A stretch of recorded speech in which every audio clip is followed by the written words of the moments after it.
থাকলে 1.5 কিলোমিটার। আর এই যে ওই যদি ব্রিজটা হয় তার তাড়াতাড়ি প্রকল্প করে। দিন যাবত এই ব্রিজ এইভাবে রয়েছে, কিন্তু খালি হইবে কিন্তু এখন পর্যন্ত হয় না। কারণ কোন কারণে হয় না হয় তা আমরা জানি না।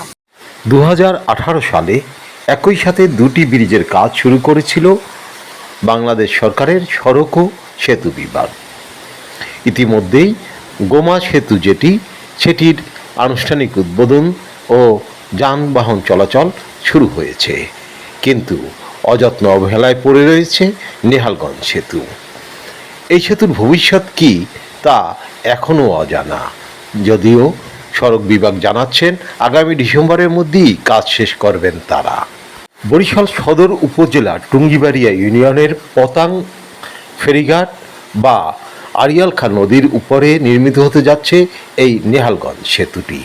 800 মিটার দীর্ঘ এই সেতুর ব্যয়ভার প্রায় 92 কোটি টাকা, যদিও এর সাথে আরও 24 কোটি টাকা যুক্ত হওয়ার কথা জানিয়েছে সড়ক বিভাগ। পাশাপাশি জানা গেছে জমি অধিগ্রহণজনিত জটিলতার কারণে এই সেতু নির্মাণের কাজ থেমেছিল। সম্প্রতি সেই অধিগ্রহণ প্রক্রিয়া শেষ হয়েছে এবং কাজও শুরু হয়েছে, তবে এলাকাবাসীর অভিযোগ কাজের গতি খুবই ধীর। 71 হয়েছে কাজ, কইছে 23 সালে হবার কথা, 23 সাল করে 26 সাল যায় আমার পর্যন্ত হয় না। কি একত্রে হয়েছে সেটা একটু বলেন। 71 ব্রিজ দুটো উদ্বোধন হয়েছে, একসাথে কাজ চলা শুরু করছে। কোনটা কোনটা? গোমা আর এইটা। ও গোমা আর এইটা একসাথে কাজ শুরু হয়েছে। গোমা তো উদ্বোধন হয়েছে, এটা তো আমার কোনো খবর নাই। এই ব্রিজটা হয়ে গেলে অনেক ভালো হতো। আমি এই টাইলস লয়ে গাড়ি লয়ে আইছি, ফেরিতে এখন খাড়াই রয়েছে আধা ঘন্টা ধরে। ব্রিজ যদি হয়ে যেত তো আমার আধা ঘন্টা ধরে খাড়াই থাকা লাগতো না। হাজার হাজার লোকের উপকার হইতো, 70,000 মানুষের উপকার হইতো। চন্ডমনের, বাকেরগঞ্জের, কামারখালী, সিদ্দিক বাজার, বাগুয়াল সড়ক।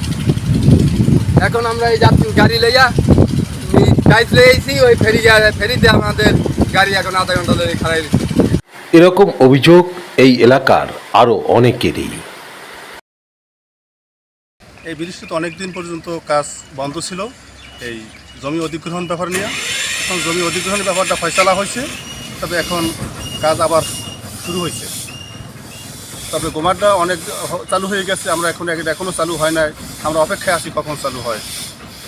আচ্ছা, আর এখন কাজের গতি কীরকম দেখতেছে? কাজ খুব মানে ধীর গতিতে কাজ চলে, তবে ধীর গতিতে। নেহালগঞ্জ সেতুটির সর্বশেষ কী অবস্থা তা জানার জন্যে আমরা বরিশালের রোডস অ্যান্ড হাইওয়ের যে নির্বাহী কর্মকর্তা রয়েছেন তার সাথে কথা বলি, আর তিনি আমাদের জানালেন। আচ্ছা, আমাদের নেহালগঞ্জ সেতুটি, নেহালগঞ্জ সেতু ইতিমধ্যে নেহালগঞ্জ সেতুর অ্যাপ্রোচের কাজ আমাদের শুরু হয়েছে। আর এখানে যে আমাদের স্টিলের যে কাজটা, সেখানে 720 টন মালার ভিতরে ইতিমধ্যে আমাদের প্রায় 600 টনের মতো মাল চলে আসছে। আর আর এখানে বাকি যে মালগুলো এখনো পেন্ডিং আছে, সেই মালগুলো খুব দ্রুত ফ্যাক্টরিতে ফ্যাব্রিকেশন চলতেছে, ফ্যাক্টরি থেকে খুব শীঘ্র আমাদের এখানে চলে আসবে। আমরা আশা করতেছি ডিসেম্বর মাসের মধ্যে আমরা এই ব্রিজটাকে আমরা আপলিফট করতে পারবো, এবং তখন হয়তো আমাদের ডিসেম্বরের মধ্যে সেটা প্রোগ্রাম আমরা সমাপ্ত করতে পারবো। সেটি কি বাজেট বৃদ্ধি পেয়েছে এখানে? হ্যাঁ, এখানে আমাদের প্রকল্পের মেয়াদ বৃদ্ধি পাইছে, এবং বাজেট আমরা সেই বাজেট বৃদ্ধি বলতে প্রকল্পের যে বাজেট আছে সেই বাজেটের ভিতরে আমরা চেষ্টা করছি। না, আগে তো এটার পিছনে সম্ভবত ছিল আপনার 90 কোটির মতো, না? 90 কোটি ছিল গোমা সেতু। এটা এই ব্রিজটা হচ্ছে একটা প্রকল্পের একটা পার্ট।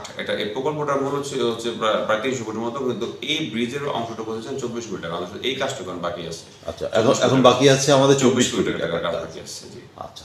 টুঙ্গিবাড়িয়ার আড়িয়াল খাঁ নদী তীরবর্তী এলাকা থেকে আরিফ আহমেদ, বরিশাল।